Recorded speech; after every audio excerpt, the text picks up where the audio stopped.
All right, let's see. What are we looking at here? I would probably just simplify these sentences. Of Homer's two poems, the O has always been more popular. So O more popular than I perhaps means maybe. Means the author is not sure why, but he's maybe guessing. His confidence level is not very high. But according to him, maybe it's because it includes more features of mythology, all right, so that are accessible to readers. So number one, more myth, and number two, easier for readers, maybe accessible. Its subject is life as spectacle for readers. And, I would even worry about that. Like, what the hell does that even mean, right? Probably after it, diverted by its various incidents, observe its hero Odysseus primarily from without. Okay, so O, the reader observes from outside. Okay. So we can make an inference. Iliad is probably going to be inside, right? The tragic Iliad, however, presents life experience. Readers are asked to identify with the mind of Achilles, whose motivations render him a not particularly likable hero.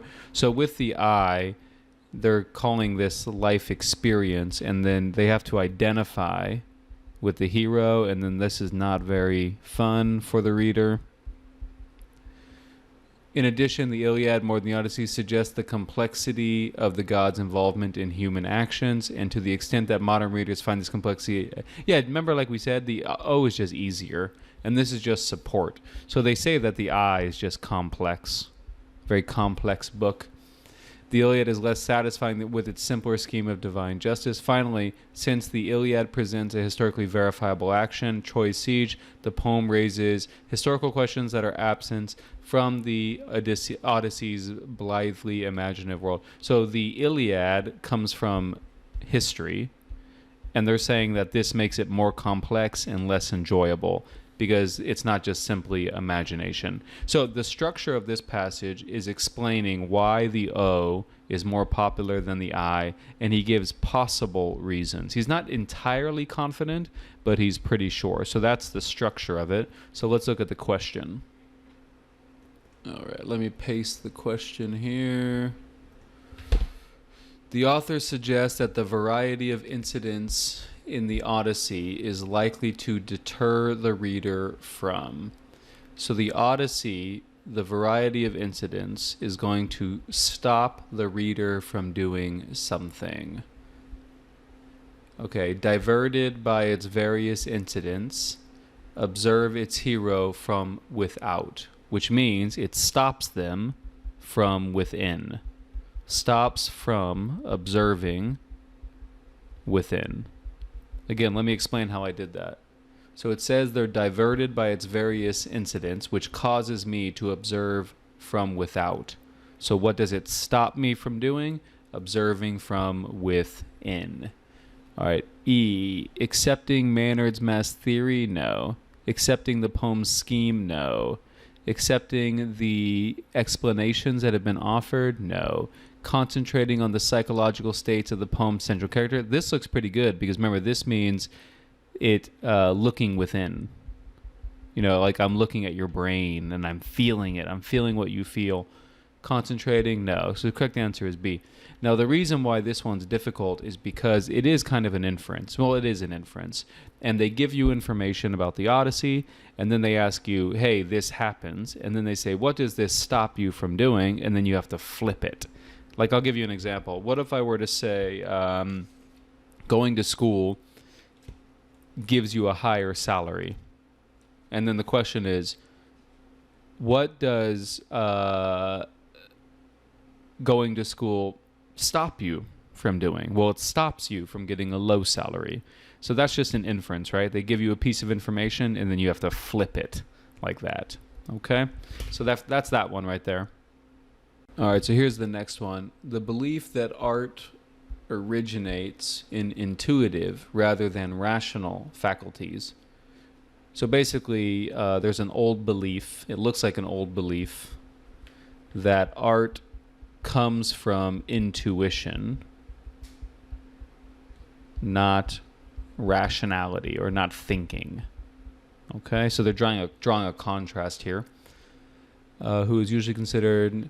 Croce was, in fact, expressing a very old idea. Yeah, so like I said, this is an old idea. So Croce was not new.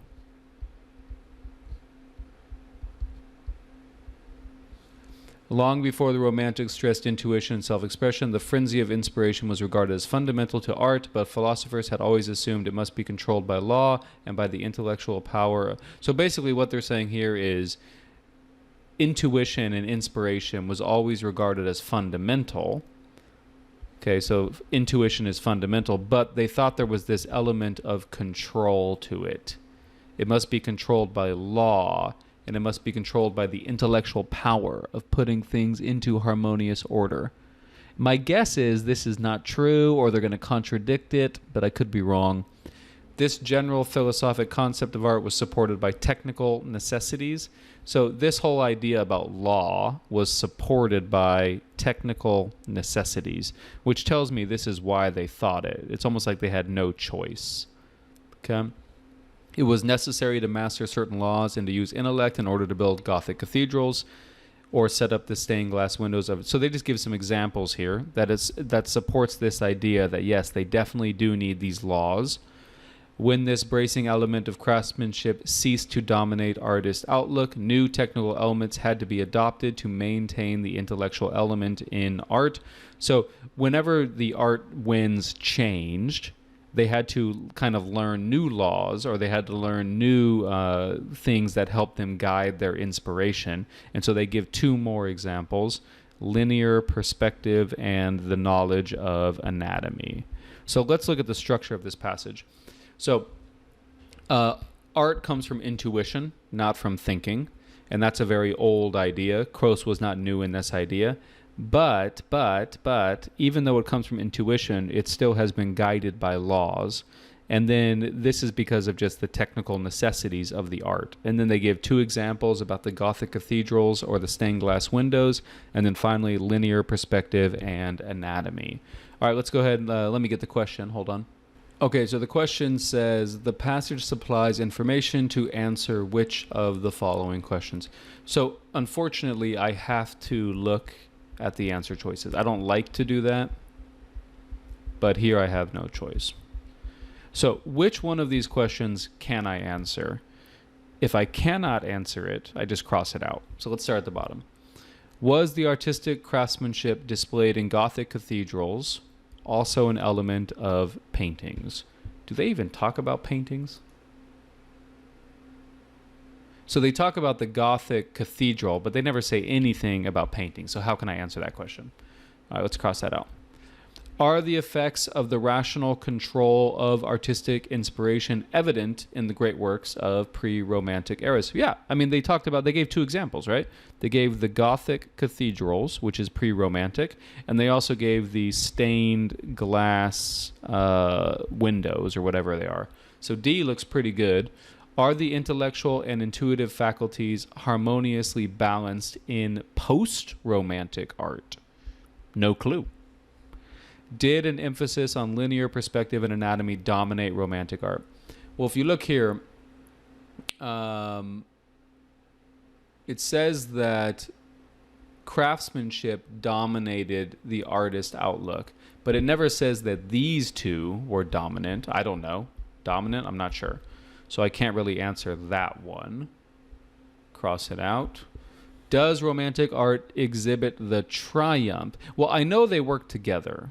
But triumph is a very, very strong word here, which means like intuition is the clear winner. No, I don't really think so. So just through process of elimination, it looks like it's going to be D. Yeah, because it gives the two examples, the Gothic cathedrals and the stained glass.